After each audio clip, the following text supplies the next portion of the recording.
Jotono lam chok so rajahani ko channel de kia ani mukhe dobin chong pringse joto Tripura hathe ake Indian phathar tongnai rofno tini bornang no ang masir mukhe bose doctor বাবুরা ছিল, ওদের সাথে আমার খুবই ভালো বন্ধুত্ব ছিল।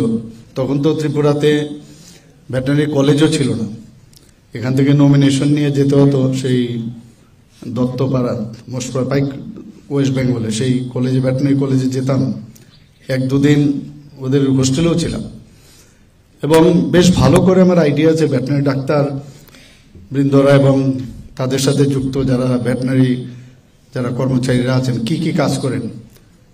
আমি একটা সময় ছিল ওদের সাথে আমি গাড়িতে করেও গেছি, কানের মধ্যে ওই যে ট্যাগ দেওয়া এসব আমি দেখতাম, চিহ্নিত করা যে ও টিকা পেয়েছে কিনা, যাতে আগে গিয়ে ডাবল যেন না হয়, এসব আমার খুব ভালো করে জানা ছিল। কিন্তু দেখা গেল যে একদম মানে দূর দূরান্তে প্রতিটা মানে এত দূর দূরান্ত লাস্ট মাইল অব্দি যে এই ভেটেরিনারি সার্ভিস বা পশুদের স্বাস্থ্য রক্ষার ক্ষেত্রে একদম লাস্ট মাইল অব্দি যে যাওয়া, এই ধরনের যে একটা অভিনব যে পশু সখী তাদেরকে ট্রেনিং দিয়ে ওদেরকে পাঠানো, যেখানে ডাক্তারবাবু বা ভেটেরিনারির সাথে যুক্ত যারা ওয়েল ট্রেন যারা আছে তাদের যেখানে যেতে পারে না, তো এখানে মহিলাদের সেইভাবে ট্রেনিং দিয়ে বাঁচানো, সত্যি এটা একটা আমি বলবো ডিপার্টমেন্টের আমি ধন্যবাদ দেবো। এই ধরনের একটা অভিনব ওনারা একটা চেষ্টা করেছেন এই হেলথ প্রোগ্রাম চালু করার জন্য। এখানে অলরেডি বলা হয়েছে, আমার পূর্ববর্তী বক্তারা বলেছেন যে 2021-এর 1 সেপ্টেম্বরে রুরাল ডেভেলপমেন্ট ডিপার্টমেন্টের এদের মধ্যস্থতার মাধ্যমে ডিপার্টমেন্ট অফ এনিম্যাল হাজবেন্ডারি এবং ডেয়ারিং যেটা ডিএএসডি এবং NRLM এর মাধ্যমে একটি চুক্তি হয়। সেই চুক্তি অনুযায়ী কিন্তু আজকের এই যে হেলথ প্রোগ্রাম চালু।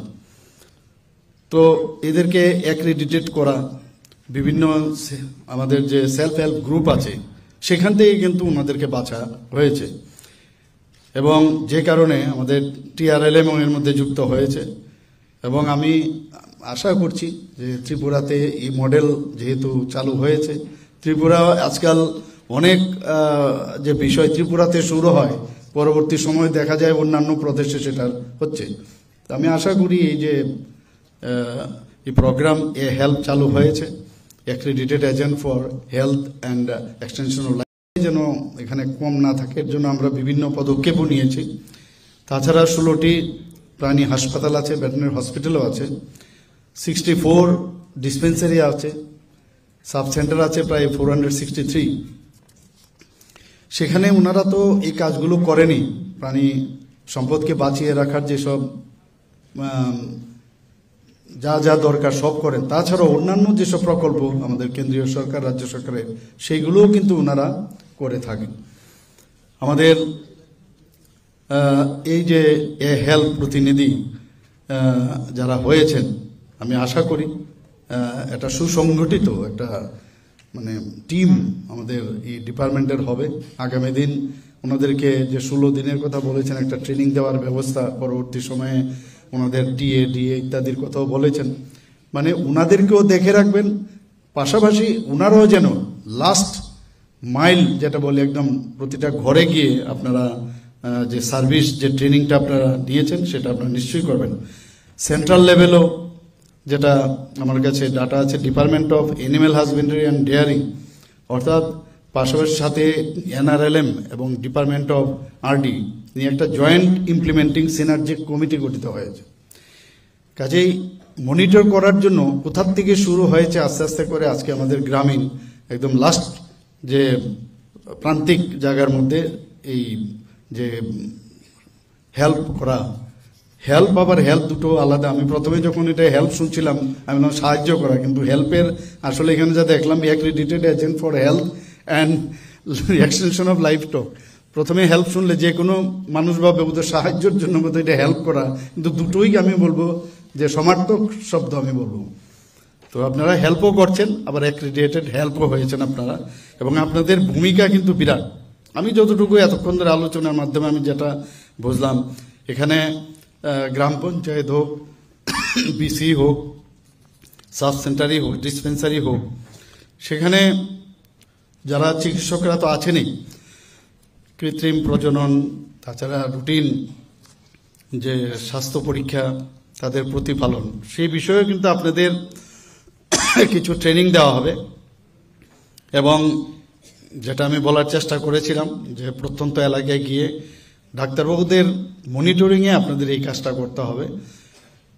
এবং ত্রিপুরা রাজ্যে আমি যতটুকু বুঝলাম, শুধু এই একটা সেক্টর দিয়ে আমাদের মানে জিএস ডিপি যেটা আমরা বলি, সেটা এর থেকে অনেক বেশি হতে পারে একটা ডিপার্টমেন্ট দিয়ে। সবাই আমরা যদি মিলে কাজ করি নিশ্চয়ই সেটা হবে। শুধু তাই নয়, আপনারা কিন্তু আরেকটা কাজ যেটা, সেটা হচ্ছে তাদের পশু পাখি কতজন আছে, তাদের পরিসংখ্যা, এগুলো কিন্তু আপনাদের রেজিস্ট্রেশন আপনাদের রাখতে হবে। কতজন মারা গেল, জন্ম হয়েছে, সব কিছু কিন্তু আপনাদের উপর কালেকশন করতে হবে। আপনারা শুধু পশু সখীরা শুধু না, আপনার লাইফ স্টক রিসোর্স পার্সন হিসেবে আপনারা গণ্য হবেন। এবং সমস্ত কিভাবে পরিচর্যা করতে হবে, বিভিন্ন যেসব নির্দেশিকা আপনাদের আসবে, সেইগুলোরও তথ্য আপনাদের সরবরাহ করতে হবে। সপ্তাহের 4 দিন আপনাদের কাজ করতে হবে, 2-3 ঘন্টা মিনিমাম সেখানে সময় দিতে হবে। বর্তমানে রাজ্যে প্রায় 1077 সক্রিয় পশু সখী আছেন আপনারা। এর মধ্যে কিছু সংখ্যককে ট্রেনিং দেওয়া হয়েছে, প্রায় 300 জনকে। বাকি সবাইকে 16 তারিখ থেকে বোধহয় ট্রেনিং শুরু হবে। বাকি জনদেরকেও আপনারা পরবর্তী সময়ে ট্রেনিং দেবেন। আমাদের ত্রিপুরা রাজ্যের থেকে আমার প্রায় ফাইলে আমার সই করতে হয়। জিজ্ঞেস করি কোথায় যাচ্ছে, বলে ট্রেনিংয়ের জন্য। এত ট্রেনিং কিসের ট্রেনিং? তো আজকে বুঝতে পারি ট্রেনিংয়ের কি কারণ, যে 10 জন আমরা রাজ্যের আধিকারিক national dairy development department board NDDB তাদের প্রশিক্ষণের প্রশিক্ষণ নিয়ে এসেছেন। এবং তারাও আপনাদেরকে এই যে টিওটি যেটাকে বলে ট্রেনিং অফ ট্রেনার্স, তারাও এসে আপনাদেরকে সেইভাবে জানকারি দেবে কি কি ট্রেনিং ওনারা নিয়ে এসেছেন।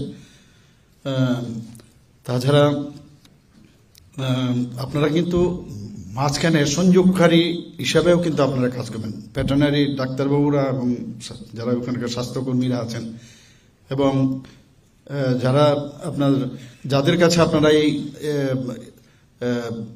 যে বিষয়টা আপনার জানকারি নিয়েছেন সেটা দেওয়ার ক্ষেত্রে আপনারা মিডল ম্যান হিসেবে কিন্তু কাজ করবেন। আমি আশা করি যে মাননীয় মন্ত্রী বাহাদুর আমাদের এখানে মিটের দিক দিয়ে আমরা কিন্তু এখন স্বয়ংভর, তাদের যে সম্পত্তির পাহাড়, ডিম, তার পরিধি, দুধের ক্ষেত্রে আমরা কিন্তু ভারতের সীমানা ছাড়িয়ে যারা আমাকে গোটা এশিয়ার সীমানা, তো আমরা কেন পিছিয়ে থাকবো? সবাই যদি আমরা কাজ চলছে, আগামী দিন যে যেখানে যেখানে খামতি আছে আমাদের ওই জায়গায় যে গ্যাপ যেন কোনো অবস্থা না হয়, সেটা সবকটাই সাইন্টিফিক ওয়েতে বৈজ্ঞানিক যে উপায় সেইভাবে আমাদের চিন্তা করতে হবে। উপর আমি জানলাম যখনই ট্রেনিংটা দেবে ভিতর অব্দি ট্রেনিংটা নিতে হবে, এবং কোনো প্রশ্ন থাকলে যারা ট্রেনিং দেবেন তাদেরকে জিজ্ঞেস করবেন। সংখ্যা থাকলে সেখান থেকে ক্লিয়ার যদি আপনার ধারণা থাকে তবেই কিন্তু আপনার এই ডেলিভারির ক্ষেত্রে সেটা অনেক সঠিক হবে। স্যানিটেশন বিষয়ে এবং স্বাস্থ্য রাখা যায়, পশু মালিক পশু উভয়কেই কিছু কথা করে যেন আমরা 82 লক্ষ লোককে মাংনা চাউল দিই আমরা। দুই নাম্বার আইটেমটা বলেছি, proposal for creation as well as filling up of 96 post এর আগেও তো সরকার ছিল under industrial and commerce department. তাদের তো এরকম আমি বলেছি আপনাদের কি কি পোস্টে সেগুলো আছে। আমাদের সময়তে আজকে এগুলো সবগুলো টেকনিক্যাল পোস্ট। ভারতবর্ষে শস্যের অভাব নেই, ডিপার্টমেন্ট করবে। চাল ডাল গমের কোনো অভাব নেই, টেকনিক্যাল পোস্ট। আমরা কমিউনিস্টরা তো বারবার বলছি ডুয়ালটা ডিপার্টমেন্টের যে বাকি আরো টেকনিক্যাল এগুলো ন্যায্য মূল্যে নিয়ন্ত্রিত মূল্যে রেশন শপের মাধ্যমে শুধু তারিখে চাল LDC ডাল না, হেলথ এন্ড ফ্যামিলি ওয়েলফেয়ারে যেগুলো রয়েছে আটা না, এগুলো চেয়ারম্যান অল্প চিনি না, 14টা নিত্য প্রয়োজনীয় দ্রব্য আজকে আমাদের এই দেশে সিদ্ধান্ত কৃষকরাই তারা ফলান। ক্যাবিনেট মিটিং এ নেওয়া হয়েছে। সাংবাদিক বন্ধুরা, এগুলাকে ন্যায্য মূল্যে চাকরির উচিত ক্ষেত্রে দাম দিয়ে কৃষকদের কাছে 161 কেনার ব্যবস্থা করুন। +9 각자 한 저도 너 라자니 আর সরকার উচিত মূল্যে